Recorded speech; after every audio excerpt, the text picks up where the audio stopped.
Um, any questions, anyone, before we get started? No? Okay. Well, I think we are good to go then. So is someone letting our panelists or letting our attendees in? The attendees are automatically joining in. So far we have 14. Awesome. Great. Okay, well then I will just jump on in and leave it to you to work your magic behind the scenes as needed. Hello, everyone.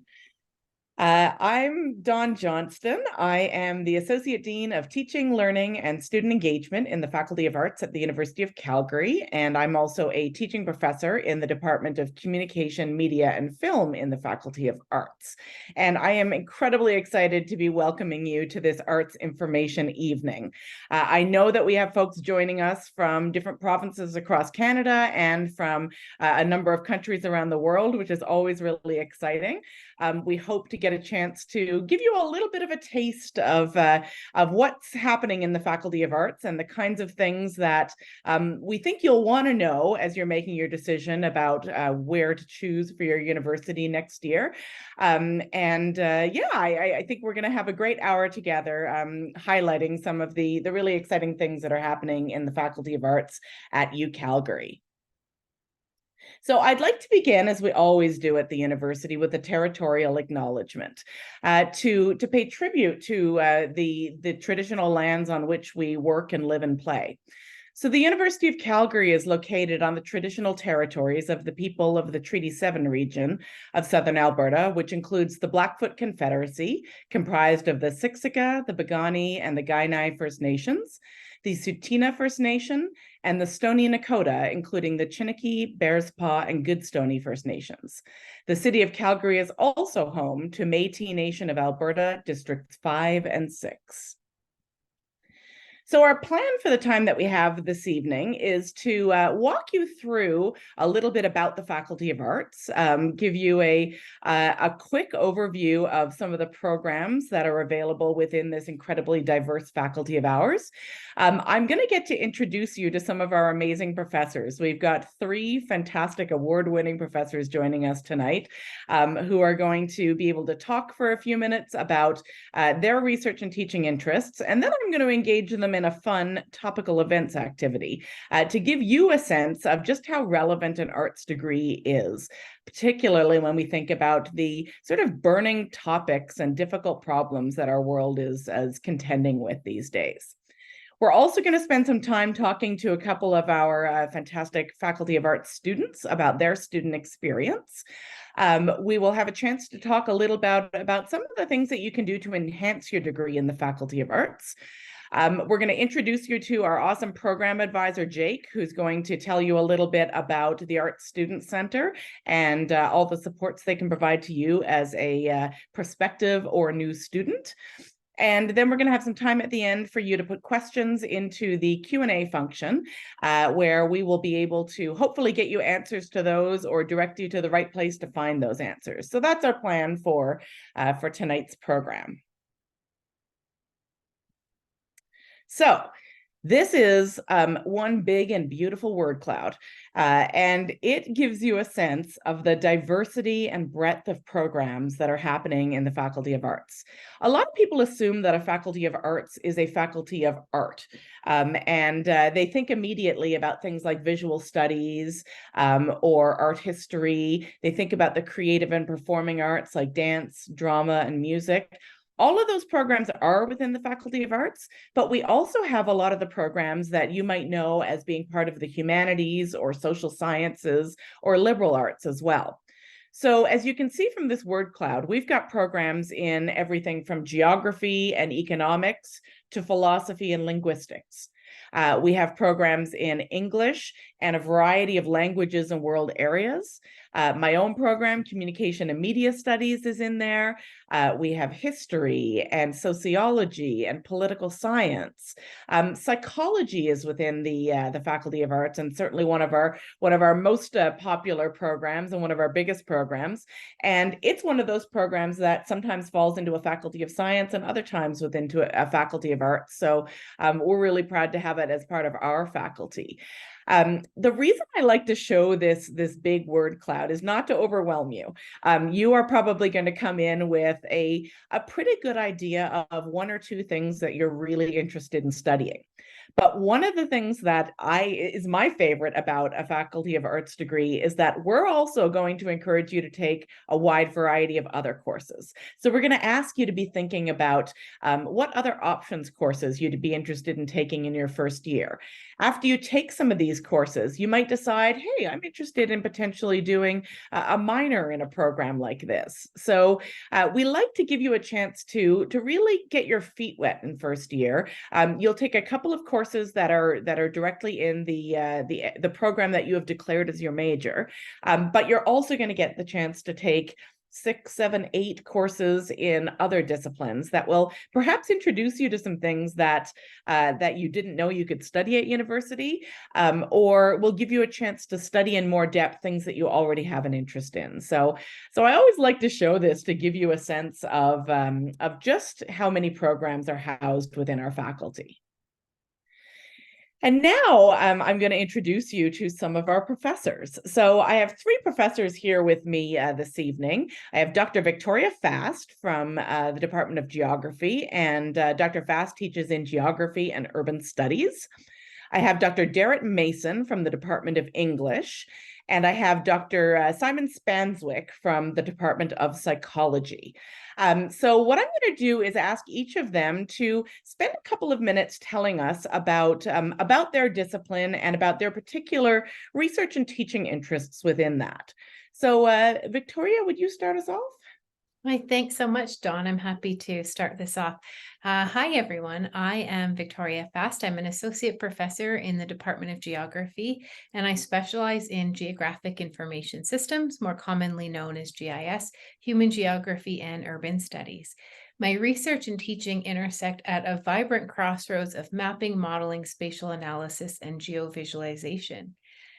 My team and I are passionate about creating inclusive and accessible urban environments. So we delve into the intricacies of urban life, and we use mapping and spatial data to understand that better.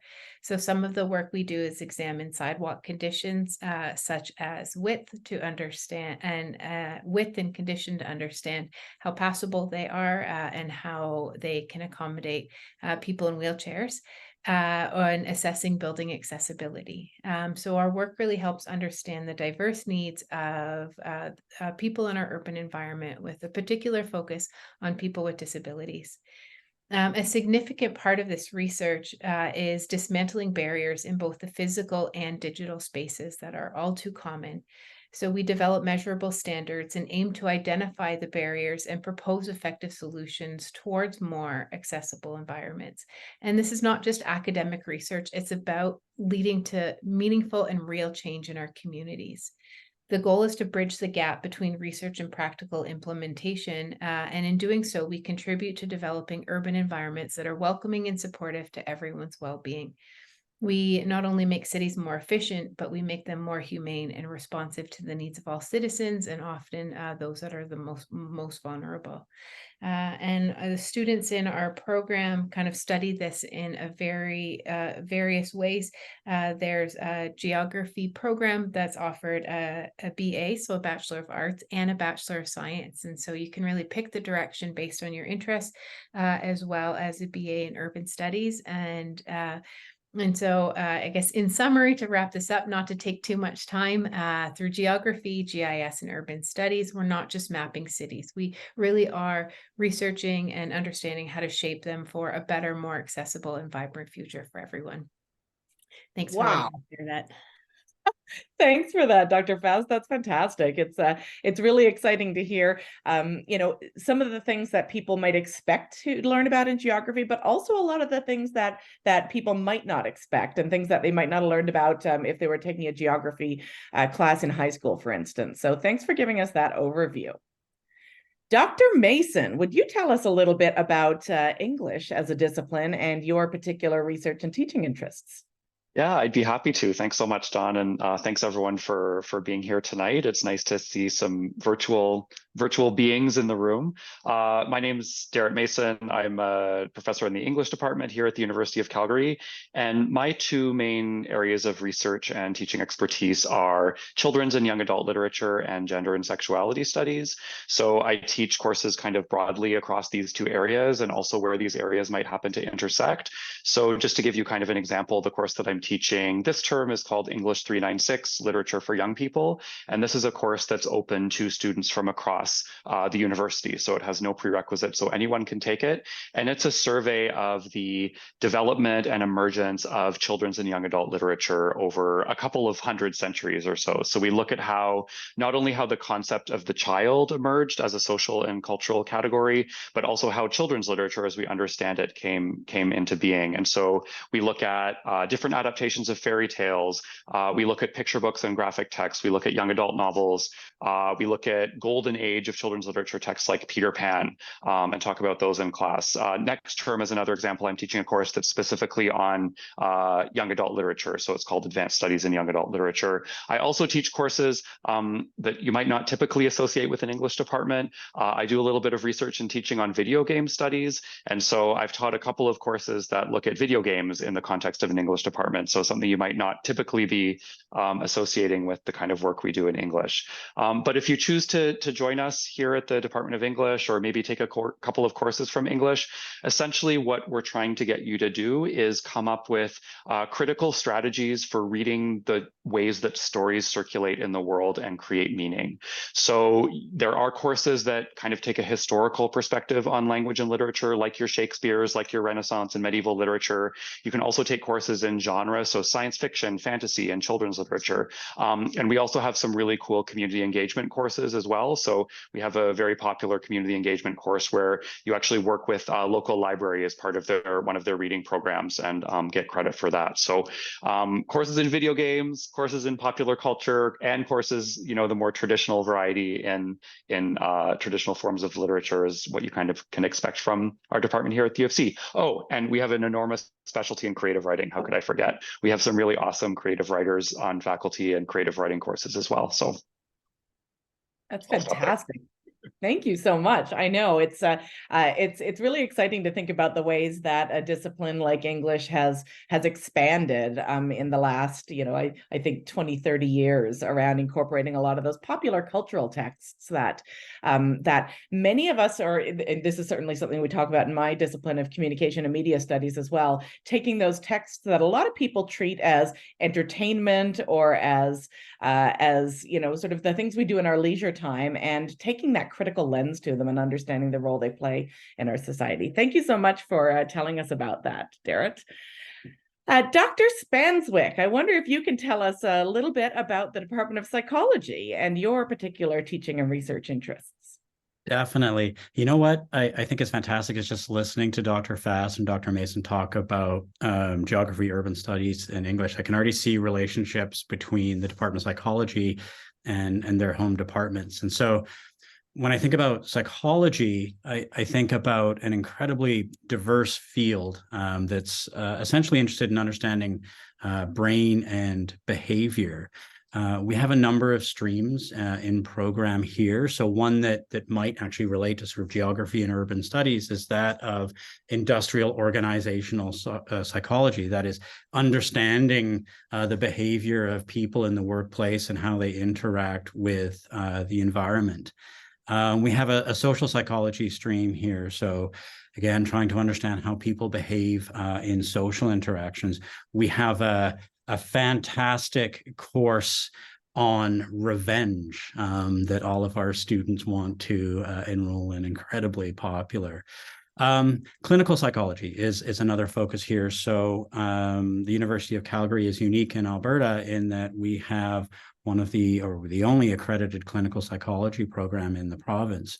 And they're specifically interested in helping people that may be struggling with mental well-being.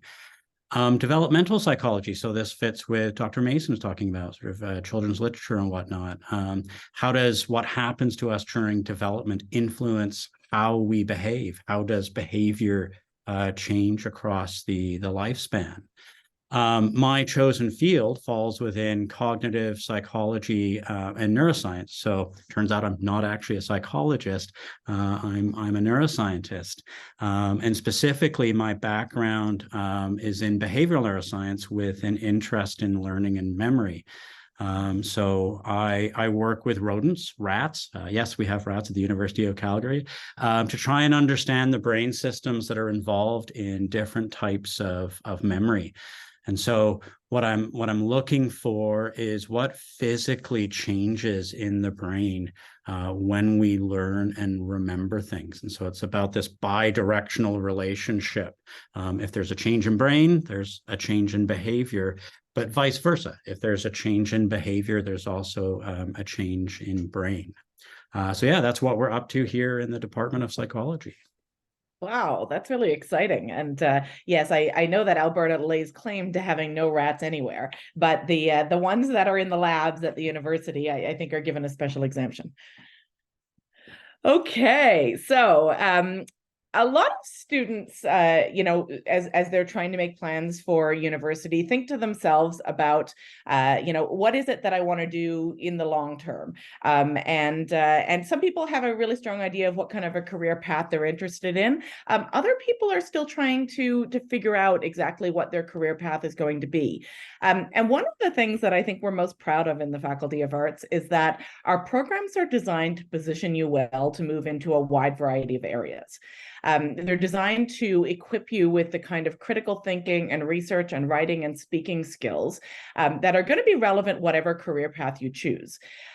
One of the other things that I think we really pride ourselves on within this faculty is that we're very current. So our disciplines kind of demand that we are constantly engaging with what's happening now in the world. So we spend a lot of time talking about what's happening in the news, current events, you know, current debates and controversies in society, and trying to figure out kind of what role someone with a background in our disciplines can contribute or play when it comes to trying to dig into some of these really difficult societal problems.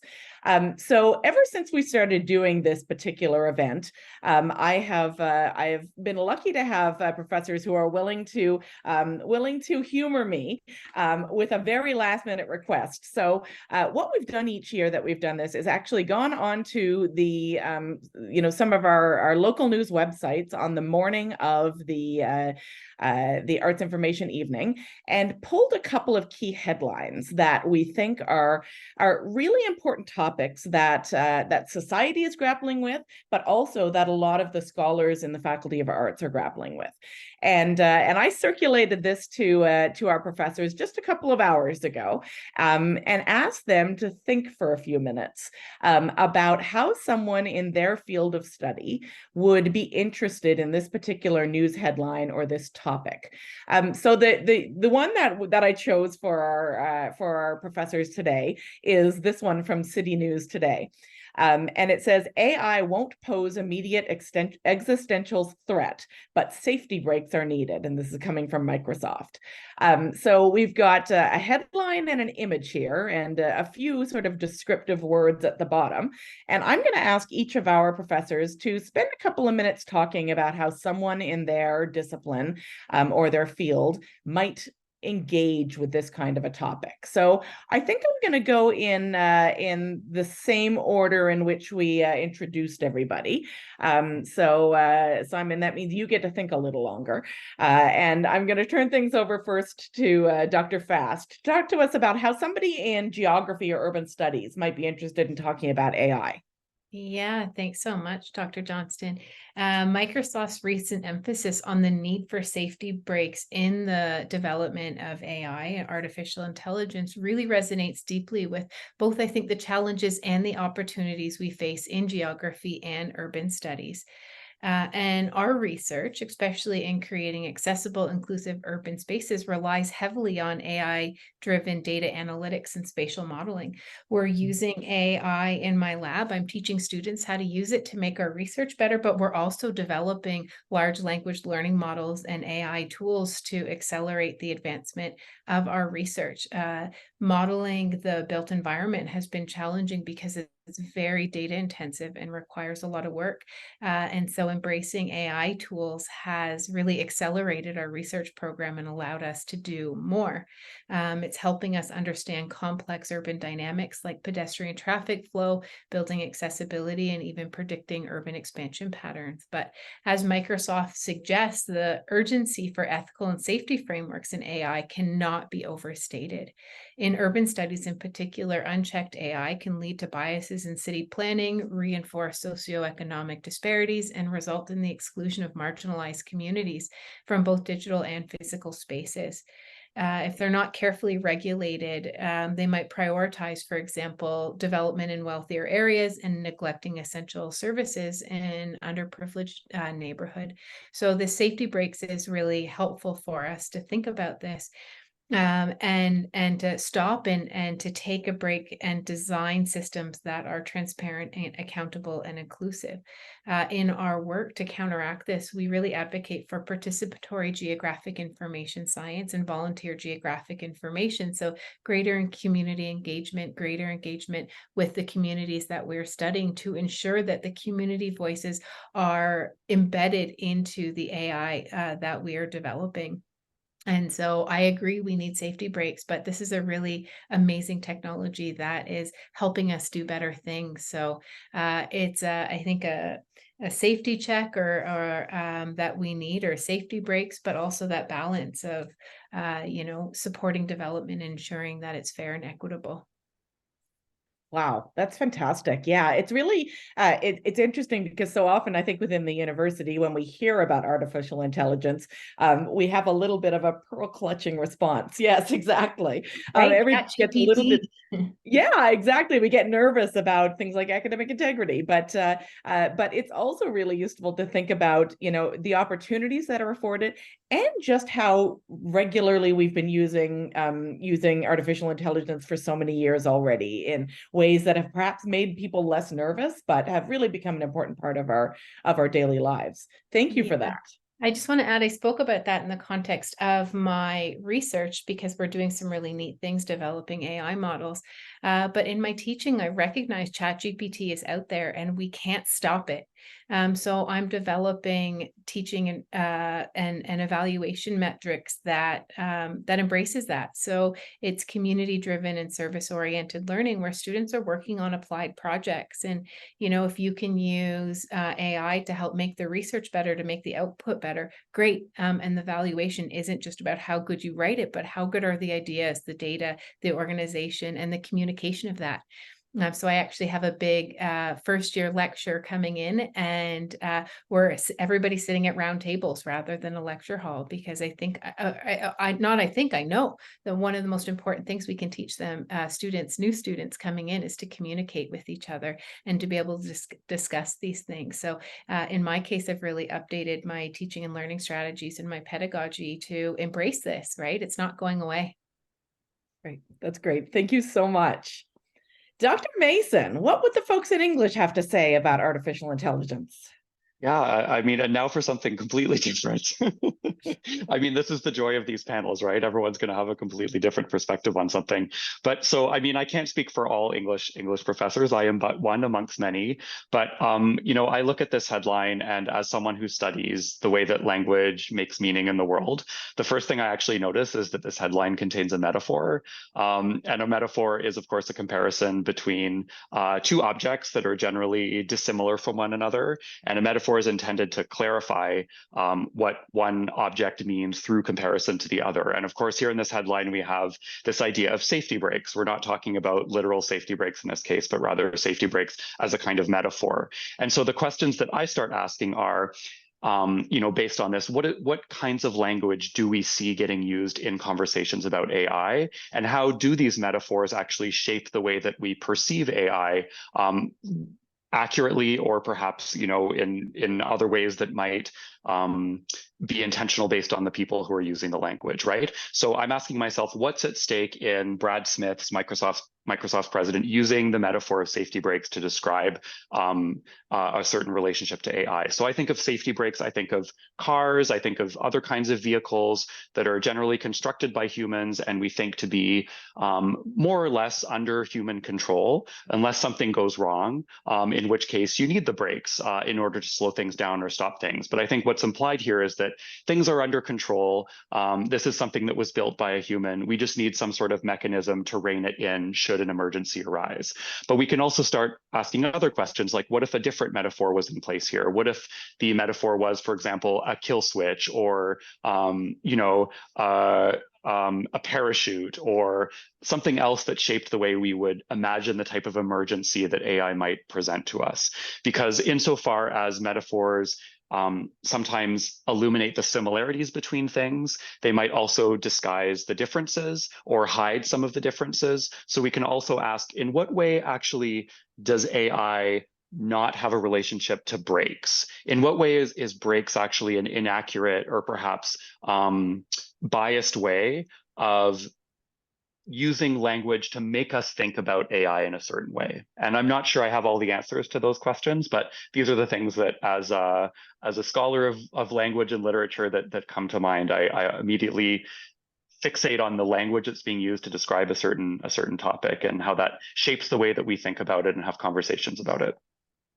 That's fantastic. Thanks, Derek. Yeah, I mean, it's we don't use language carelessly when you arrive at the university. Like we put a lot of deep thought into how we describe things, and I think it makes for interesting conversation. And yeah, I think that those are some really good things to point out. As somebody in a sort of a related discipline in media studies, I would also be interested in that language of the headline, but also in combination with the visual that's presented. So you've got somebody with their hands up, like stop, or whoa, and that that combination really it almost undercuts that first part of the phrase that talks about it's not posing an immediate threat, because when you combine that with the image, the clear message we get is let's put the brakes on this, or this is something to be concerned about. It's great. Thank you so much. The picture could also work with the headline, robots take over Microsoft headquarters. Too true. Okay, Dr. Spanswick, how about you? How might a psychologist engage with this topic or headline? Wow, I love the diversity of answers here. This is so great. Immediately when we start talking about AI, it sparks my curiosity, and this is something that in the Department of Psychology we've been chatting about for some time. So artificial intelligence and how it might impact human behavior. In fact, we have honors students in our program that are now working under the supervision of industrial organizational psychologists that are examining the use of AI in the interview process for job applicants, and how does that impact how you as a job applicant apply for a specific position. Developmental psychology. We know that our interaction with technology as we grow up influences how we behave. And AI as a specific and sort of novel form of technology is likely to influence our developmental process. We're starting to see people who are struggling with a rapidly changing world. So people are starting to have anxieties about things like AI, climate change, et cetera. And so clinical psychologists are now dealing with clients that are struggling and have real anxieties about the phenomena. In the neuroscience stream, one of the things that we do is we utilize artificial intelligence to help us model how the brain works. To go a little bit off the rails, I've been reading as of late a discussion of consciousness.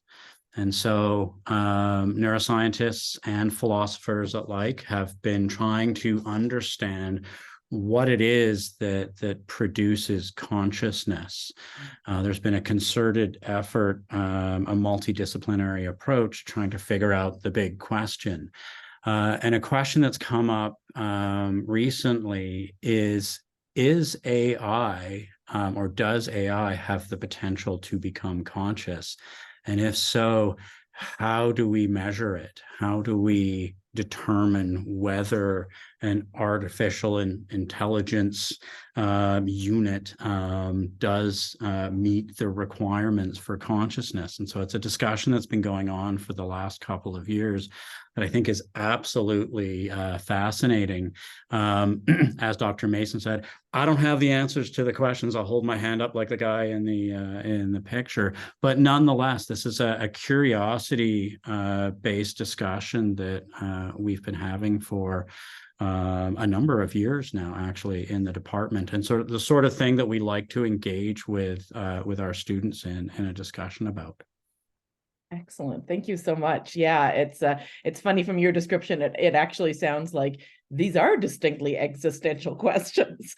So there's, there are, I think, the kinds of immediate concerns or questions that we might have, but then I think there are bigger societal questions that we're all contending with when it comes to thinking about these incredibly important topics. Thank you all for being game to participate in that headline activity. I hope that for those of you who have joined us, this has been a good, sort of example of the kinds of questions that we're asking when it comes to really topical issues in the Faculty of Arts. So thanks for that. Okay, so I'm going to shift back in now to talking for a few moments about some of the things that you can do to enhance your degree within any of our programs in the Faculty of Arts. And these are great things for you to be sort of mulling about now as you're considering your application and making decisions about where you're going to study. And these are some opportunities that I hope will be of interest to you. So the first one I want to briefly talk about is the co-op education program. I know that when I ask a group of people, typically there are, I would say, solidly in a room full of students, about half to 2/3 have heard of co-op education and are familiar with the idea of learning and earning at the same time. So a little bit about what co-op is. It's an educational strategy that is grounded in work integrated learning. So we alternate work terms and academic semesters that give you an opportunity to both integrate in the workplace the things you've been learning in your courses and to integrate into your courses the experiences that you've had in the workplace. Typically, students who are in the co-op program undertake 3 work terms for a total of 12 to 16 months of work experience. This does add a year to your degree. So what you would normally consider as a 4-year degree, if you're doing co-op, it's probably going to be closer to 5. But you will complete your degree with 12 to 16 months of paid work experience, which immediately makes you eligible for the kinds of jobs that a lot of new grads aren't eligible for because they don't have that professional experience. Co-op is a great chance to explore career options while actually earning the money that you'll need to pay for university. It's a great chance to develop workplace skills. Our co-op team, fantastic team of a co-op advisor and co-op coordinator and an engagement assistant, Megan, who's been helping us out here tonight. They are available to support you with resume, cover letter, and interview skills, both before and during your work terms. And they set up quite a lot of opportunities to network with professionals and develop references. So it's really fantastic sort of hands-on job training that goes along with the broader sort of liberal arts or social sciences education that you're going to get within the Faculty of Arts. Co-op is available as an add-on to almost all of our programs in the Faculty of Arts now. So if it's something that interests you, I'd encourage you to ask an advisor about it when you are in your first year. You don't actually apply until your second year, but it's good to be thinking about in your first year so that you can start asking some of those key questions. If you'd like to learn more about co-op in advance, you can see from the slide here that you can visit our website at arts.ucalgary.ca/co-op, or you can send inquiries to the artscoop@ucalgary.ca email address. And we'll try and pop those into the Q&A if we're able to afterwards as well. But if you navigate to the University of Calgary website and just type in Arts Co-op, you'll get to the right place as well. Another special program that we've got that's a partnership between the Faculty of Arts and the Faculty of Science is the Arts and Science Honors Academy. This is a competitive entry degree enhancement program where a small group, typically between 30 and 40 students each year, are accepted through a competitive application process to become part of a small cohort of students that will take a series of what we call interdisciplinary courses together. So these are courses that draw on a variety of different ways of knowing from both the faculties of science and the Faculty of Arts. So the students in ASHA, or the Arts and Science Honors Academy, will take courses that are called things like Ways of Making a Knowing, Questions for Our Time, and the Nature of Research. And our students also all participate in an international, intercultural, or experiential learning opportunity in their third year that then becomes part of the capstone project that they do in their final year course in the Arts and Science Honors Academy. So students who are interested in this program can go to, again, if you navigate to the University of Calgary website and just type in ASHA or Arts and Science Honors Academy, you'll find your way to the website for the program. But any student who's interested can certainly go there to learn a little bit more about the program. And I just like to give you the heads up that it is a competitive entry program. You have to have a minimum of about 85% in your high school graduation grades to be considered for the program. And you're expected to undertake an honors degree in whichever program you choose in the Faculty of Arts or the Faculty of Science. You don't need to worry about honors yet because that's something that you apply for later in your program, but it is an expectation that you keep your grades high enough to be eligible for honors in the program of your choice. It's a really neat program that brings together students and faculty members who are genuinely interested in both arts and science perspectives. And it makes for, I think, some of the most interesting discussions and class topics that happen within the faculties of arts and science. So if it's something you're interested in, then by all means, seek out a little bit more information. And if you've got any questions, you can reach out to us at asha@ucalgary.ca.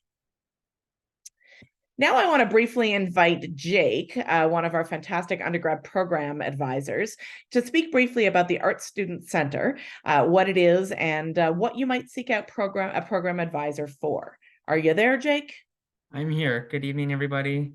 So glad everyone could join us. The Art Student Center is a really important place to visit as soon as you're accepted as a student and as soon as you apply to graduate. So your entire degree, you'll be talking to us a lot. The main questions we get is, what classes do I need for a degree? It can be very confusing to navigate it. Can you help me register for those classes? Those are all really important things we help you out with. We also get to have really fun conversations. What year in my degree can I do a study abroad? Can I do some of these classes in Europe for a summer? And those are really exciting conversations that we can have.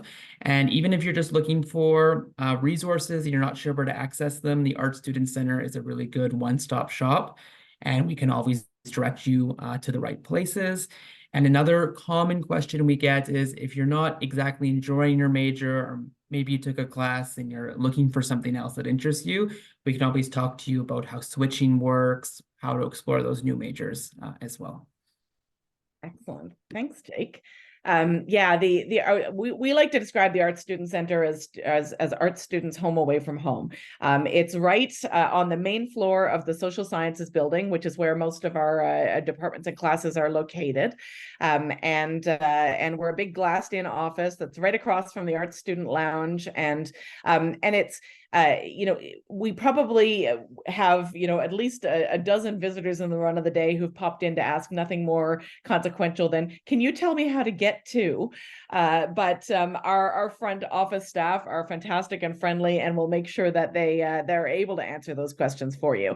Program advising is super important. We know that students have lots of places that they seek information, and that sometimes they are asking the kinds of questions that they should ask of a program advisor to their friends or their older siblings or family members. And while it's great to get input from those sources, when it comes to the nuts and bolts of making sure that you're getting the courses that you need, you're registering on time, you've got all the courses that you need to graduate, that you're making all of the decisions that you need to make in your degree in a timely fashion before all of those deadlines, a program advisor has the expertise that you need to make sure that you're staying on track with all of those things. So while it's great to ask classmates or friends or family members about some of their favorite classes in university or their favorite places to hang out on campus, big picture things like that, we want to make sure that you're getting your program advice directly from the experts who can ensure that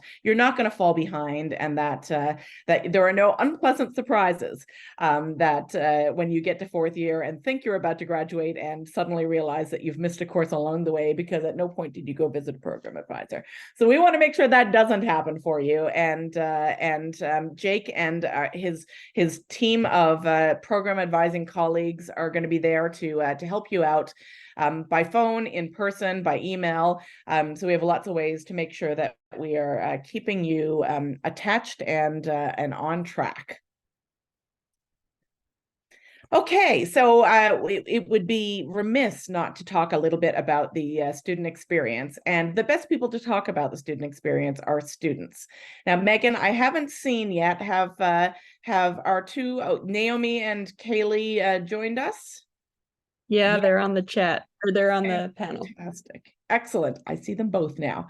Wonderful. So I'm going to ask them to briefly introduce themselves and tell us who they are and what program they're in. And then I'm going to hit them with a couple of common questions that students like to ask of current students. So Kaylee, do you want to introduce yourself first?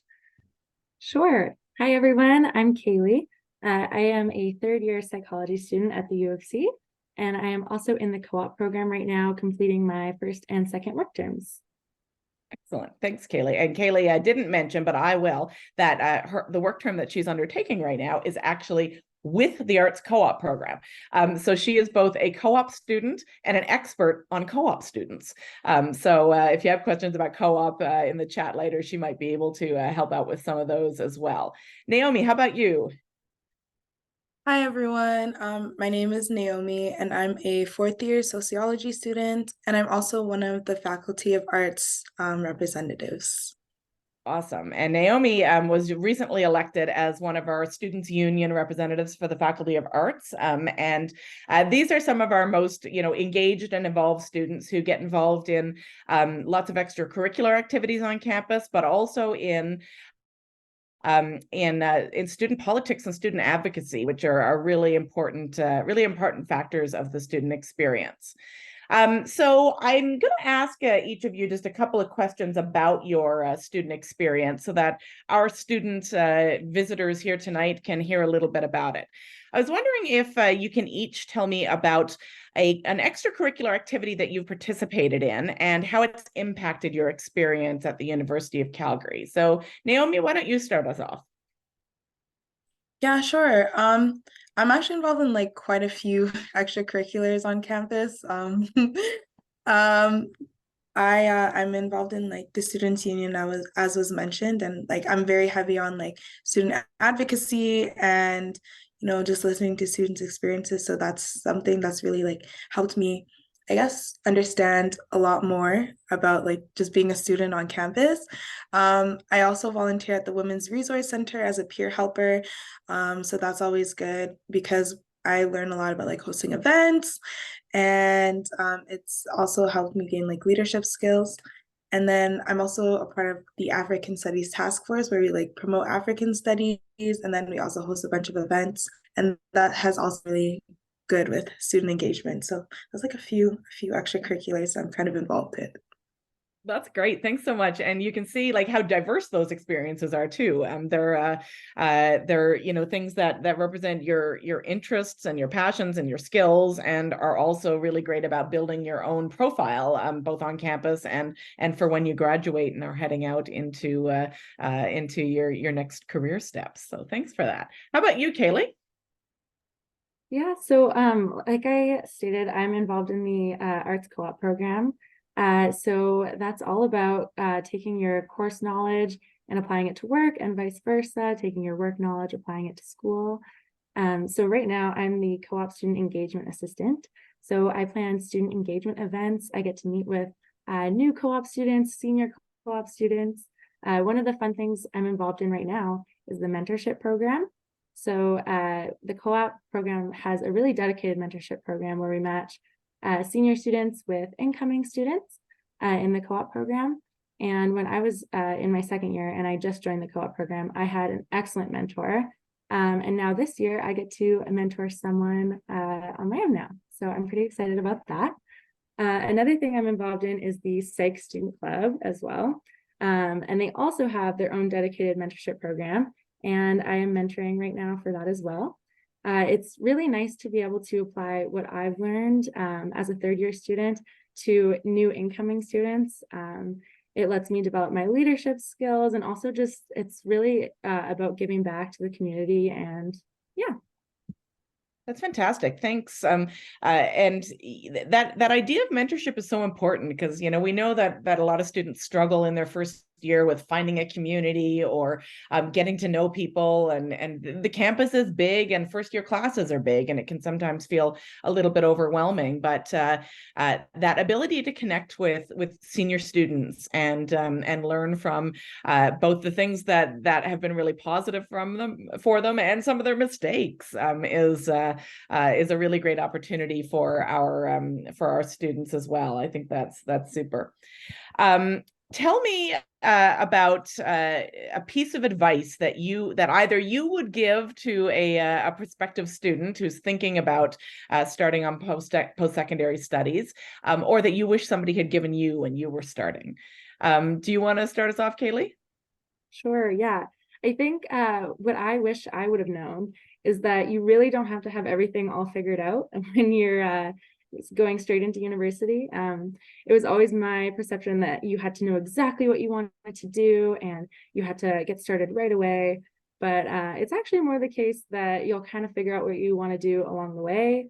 So I'm in the co-op program, so I'm going to take like at least 5 years to finish my degree. And every course I've taken has taught me something new that I enjoy. And the co-op team that I'm working with right now has taught me that I really like project management and that I want to go into something similar to that. So I just want all the new students to know that you don't have to stress right now.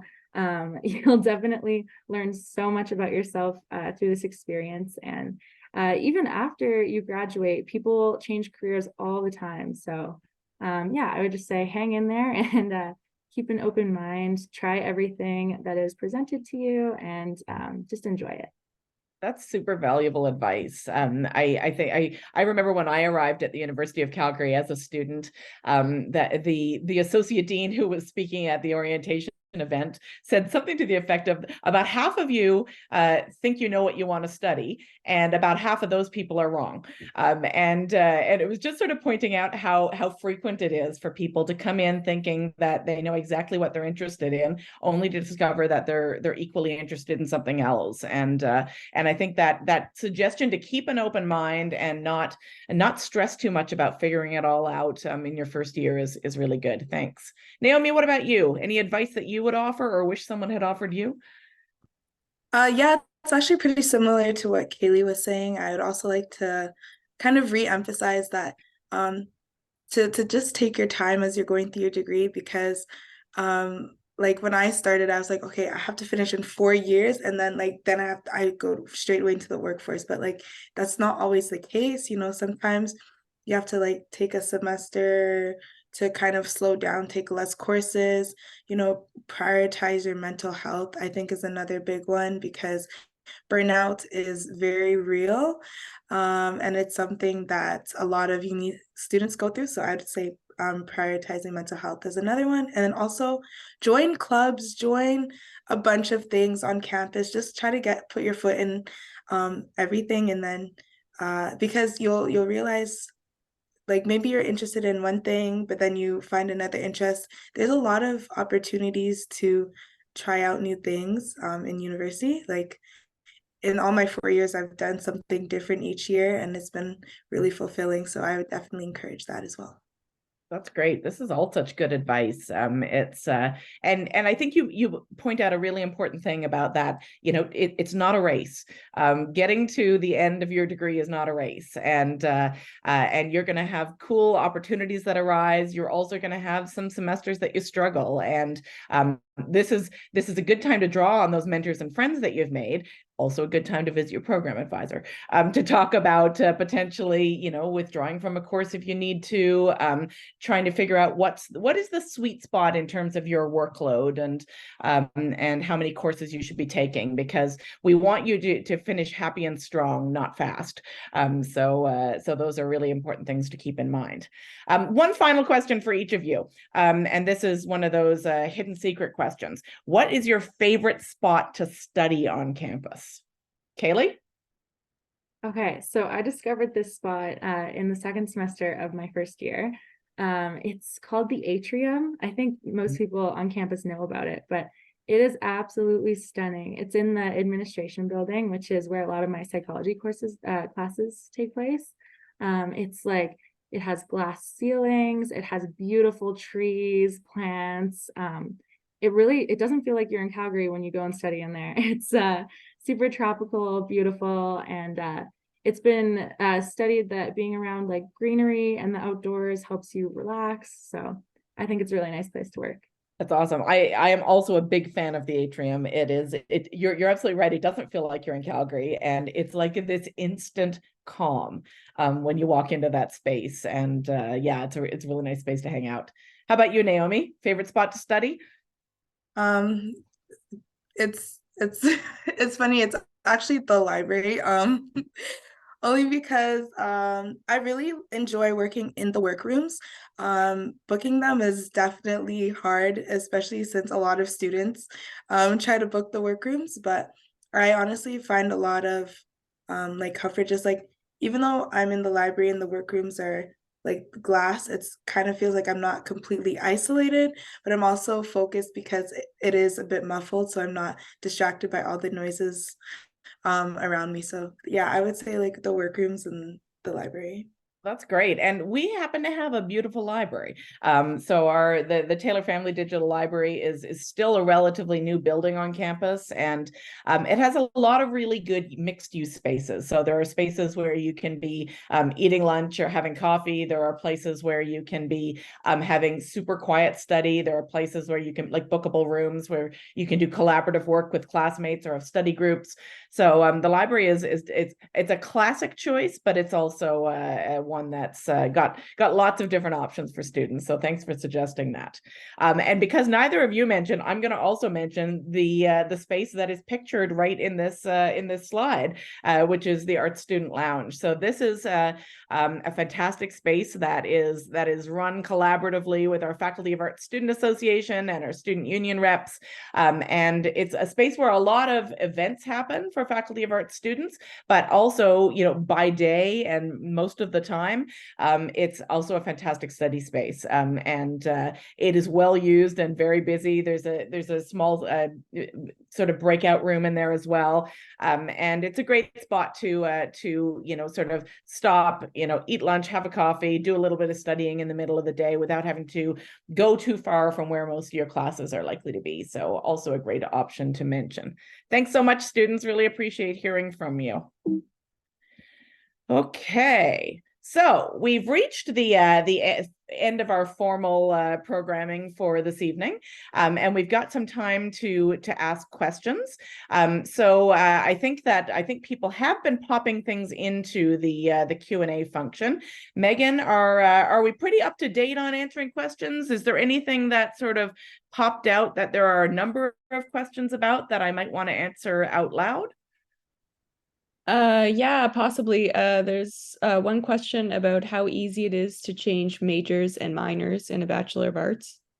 Excellent. I will give the big broad answer first, and then I'll ask Jake to speak to that as well. I would say that changing majors and minors within the faculty is actually quite easy, and it's something that we have prioritized making accessible to students. It wouldn't be very good if I spent that much time talking about how important it is to be flexible and to be responsive to the new interests that you develop if you couldn't actually do it. So we have done our best to make it quite easy. Jake, do you have any sort of concrete advice on that question?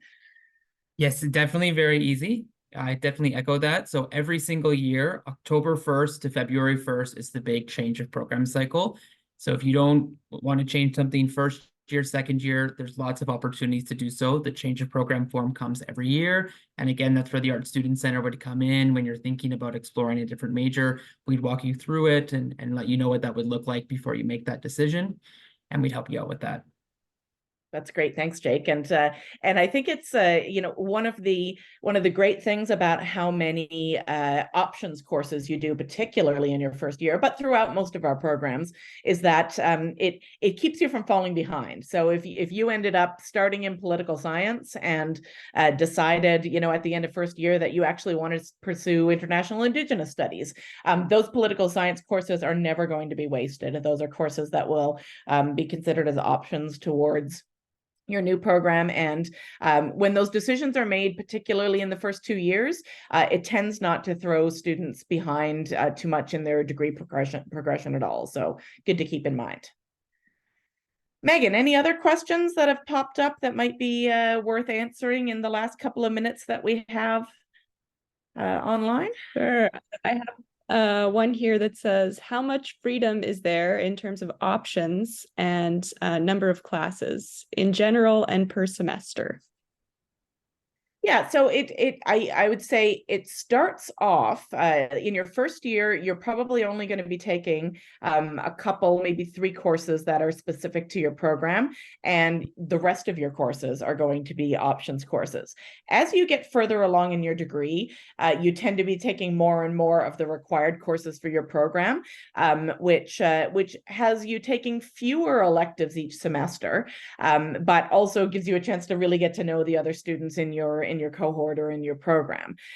So I think that you will always have the opportunity to be taking electives at any point during your degree. Some students like to kind of get all of their required courses out of the way earlier in their program and then finish out with interesting electives. But most students, I think, try to ensure that they've got 1 or 2 courses every semester that are not necessarily required for their program, but are things that they're really interested in or passionate about.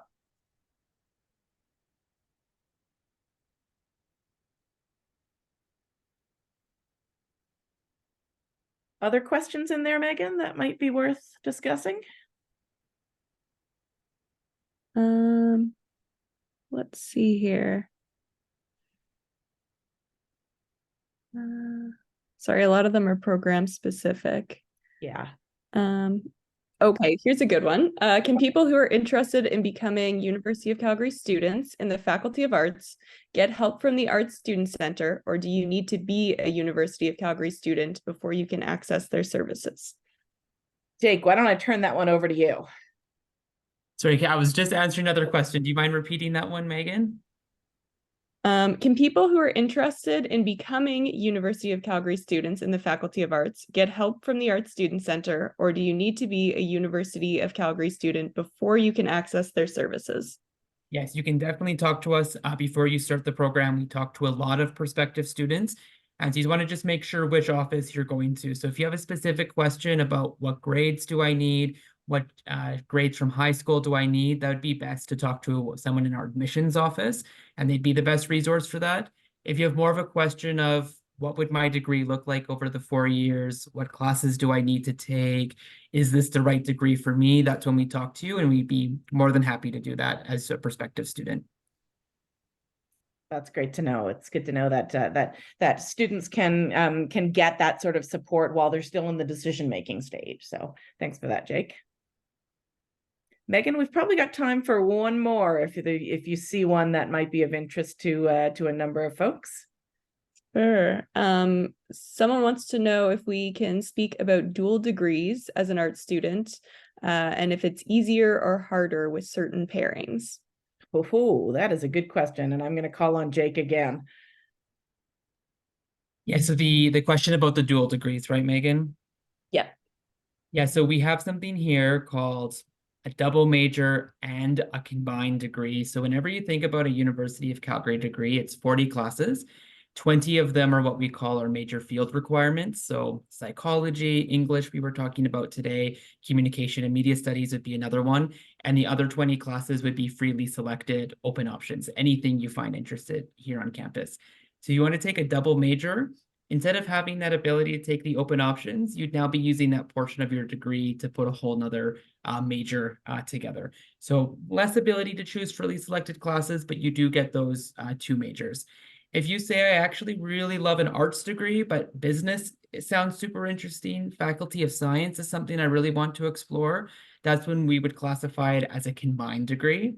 That would be 50 classes and 5 years time.